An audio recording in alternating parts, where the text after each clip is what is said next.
ज्याला हात नाही त्याला विचारा हाताचं दुःख काय, ज्याला पाय नाही त्याला विचारा पायाचं दुःख काय, ज्याला डोळे नाहीत त्याला विचारा डोळ्याचं दुःख काय. आणि ज्याच्या जीवनात नाही जाऊन द्या, आणि ज्याच्या जीवनात ईश्वरा समान बाप जाऊन द्या, त्यांना विचारा आई बापाचं दुःख काय. आज कैलासवासी विमलबाई गुलाबराव पाटील 10 दिवस झाले पाहता पाहता ही माय माऊली ह्या जगात राहिली नाही हो. जगाचा निरोप घेऊन गेली, या परिवाराला अनाथ करून गेली. आई लय प्रेम करते. आई मायेचा सागर, समृद्धाची गागर, चैतन्याचा जागर. आई भाजीतलं मीठ, आई हक्काचं व्यासपीठ, आई थंडगार वारा, आई मायेचा उभारा, आई पावसाची रिमझिम, आई ढगांचा कडकडाट, आई दुधावरची साय, आई वासराची गाय, आई लांगड्याचा पाय, आई पांगळ्याच्या हातातली काठी. लय प्रेम करते दादा. आ म्हणजे आत्मा, ई म्हणजे ईश्वर, ईश्वराचं वास्तव्य जिच्यामध्ये सज्जन होत तिला आई म्हणतात.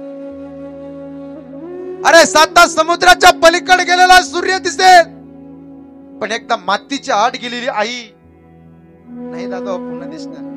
तुम्ही रडाल माय. आईच्या फोटोकडे पाहिलं तरी उर भरून येतो, कंठ दाटून येतो. देवा पांडुरंगा, आमच्यातलं आयुष्य कमी केलं असतं आणि आमच्या आईला दिलं असतं तरी चाललं असतं. आज देवाने काय आमच्यावर करणी केली. एक चालतं बोलतं व्यक्तिमत्व घरातून निघून गेलं. दोन्ही मुलीच्या डोळ्यात पाणी येईल, मुलाच्या डोळ्यात पाणी येईल, उर भरून येईल, कंठ दाटून येईल. देवा पांडुरंगा, आई घरात असली की स्वर्ग वाटायचा, आनंद वाटायचा. पण आज असं काय काळाचा घात झाला रे देवा. पाहता पाहता 10 दिवस झाले ती आई आम्हाला दिसत नाही. आज हरल्यासारखं वाटतं. मावशीकडे पाहिलं तरी आठवण येते, उर भरून येतो, कंठ दाटून येतो. घरात गेलं, घरातल्या देवाच्या देवघरातला दिवा पाहिला की आईचा चेहरा डोळ्याच्या समोर येतो. घराच्या समोरची रांगोळी पाहिली की आईचा चेहरा डोळ्याच्या समोर येतो. मावशीकडे पाहिलं, आत्याकडे पाहिलं, आम्हाला आई दिसते हो. लय प्रेम करते. किती दिव्य अग्नी परीक्षा आहे तिच्या जीवनात.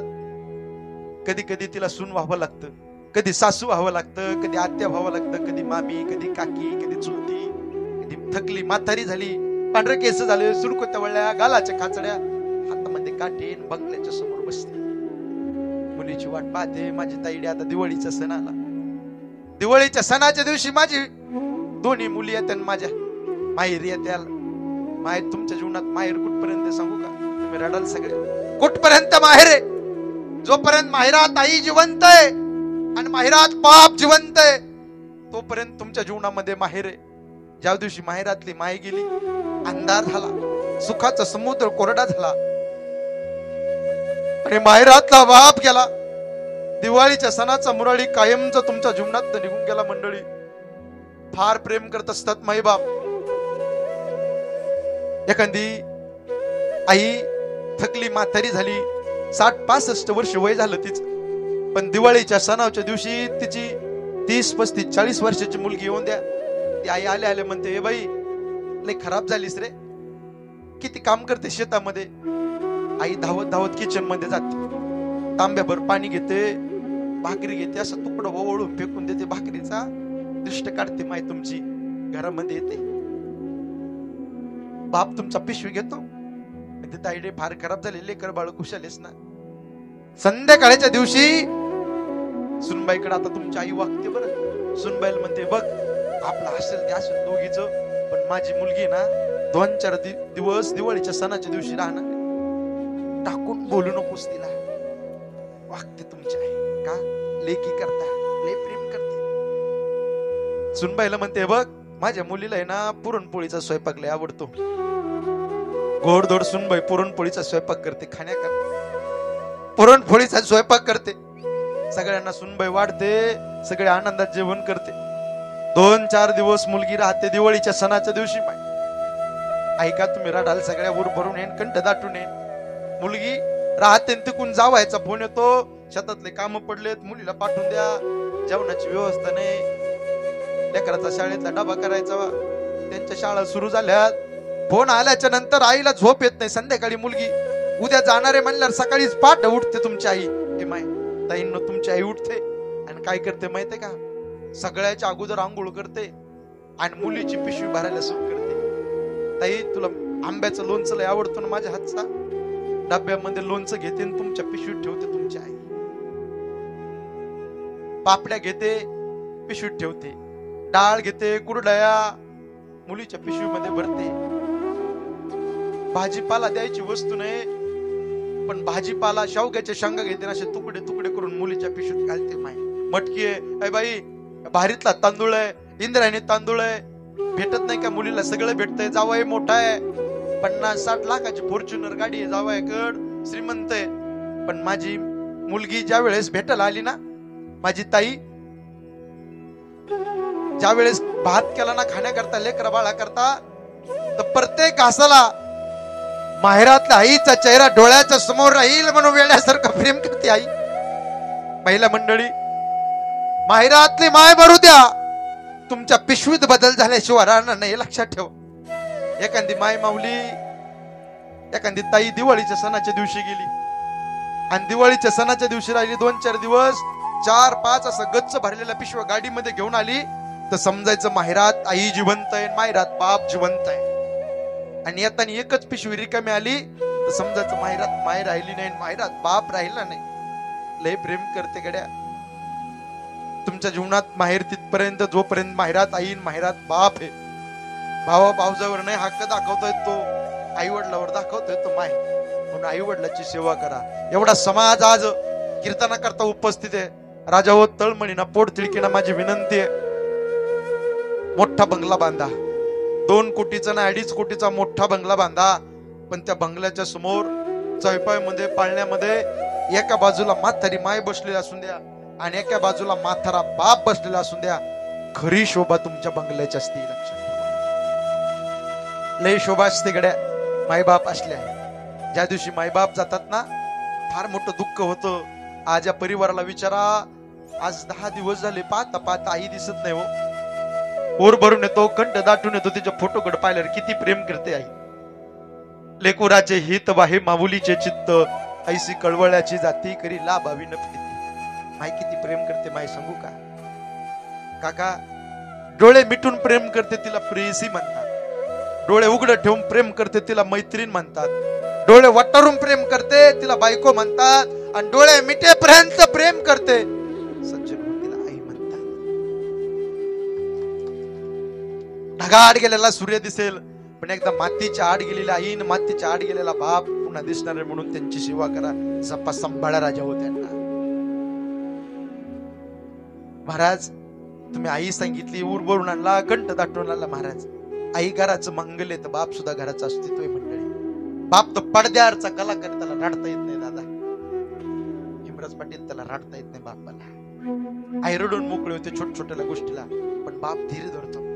तर रडतो फक्त शेताच्या बांधावर जातून एकटाच रडतो, रात्रीच्या अंधारामध्ये एकटाच रडतो. बाप पहाडासारखा बाप ढसढसा रडतो.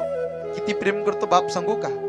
इथं बसलेला असा बाप आहे, त्या बापाला वाटतं जे मला मिळालं नाही ते माझ्या मुलीला मिळावं. इथं बसलेला बाप आहे, त्या बापाला वाटतं जे मला मिळालं नाही ते माझ्या मुलाला मिळावं. आम्ही लय गरिबी दिवस काढले, आम्ही लय कष्ट केले, पण माझ्या मुलाला आणि माझ्या मुलीला सोन्यासारखे दिवस यावे म्हणून काबाड कष्ट करत असतात. तरुण मित्रांनो ऐका, बाप नावाची चादर एकदा आयुष्यातून निघून गेली की प्रत्येक सकाळ जबाबदारीची जाणीव करून दे. बाप लय मोठा आकाशाच्या उंचीचा बाप आहे. बाप म्हणजे जगण्याचं माप, बाप म्हणजे पाठीवरची थाप. जो किती रागवला तरी त्याची माया अमाप, तो म्हणजे बाप.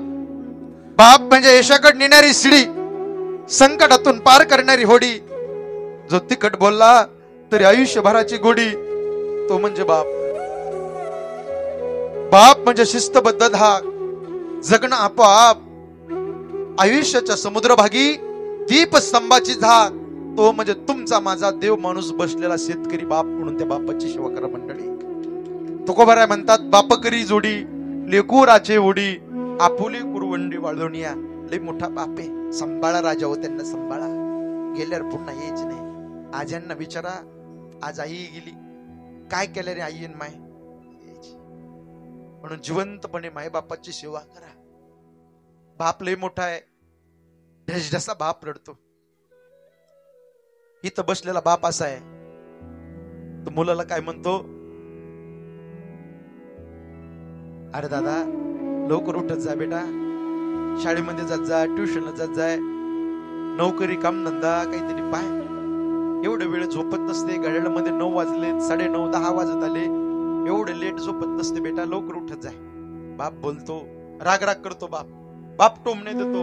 महाराज का बोलतो माहिती का बाप, भजनी मंडळी का बोलतो बापाला माहिती मी माझ्या पोटापुरतं कमवलो, तेवढं बँक बॅलन्स आहे, जगू शकतो मी, पण यदा कदाचित कोरोना सारखा रोग आला आणि माझ्या जीवनाचं काहीतरी बरं वाईट झालं, अटॅक आला आणि मी कधी मरून गेलो, तर माझ्या मुलाने आणि माझ्या मुलीने या समाजाच्या समोर भीक मागू नये म्हणून बाप टोमणे देत असतो, बोलत असतो. हे लक्षात ठेवा, लय मोठा बाप असतो, म्हणून त्या बापाची सेवा करा, सांभाळा. एकदा गेले ना पुन्हा येणार नाही. किती मोठा बाप आहे. सचिन तेंडुलकरला भारतरत्न पुरस्कार मिळाला. ते मीडियावाल्यांनी पत्रकारांनी विचारले, बोलू सचिनजी एवढा मोठा भारतरत्न पुरस्कार मिळालाय, आज तुमच्या जीवनात आनंदाचा क्षण आहे, या क्षणाला काय आठवतं बोला. सचिन तेंडुलकरच्या डोळ्यात पाणी आलं. सचिन तेंडुलकर म्हणतात, एवढा मोठा जगातला मला भारतरत्न पुरस्कार मिळाला, पण हा पुरस्कार पाहण्याकरता माझा बाप रमेश तेंडुलकर असताना मला जगातील सगळ्यात आनंद झाला असता, याला बाप म्हणतात. म्हटले लय मोठा बाप आहे. बाप किती मोठा आहे.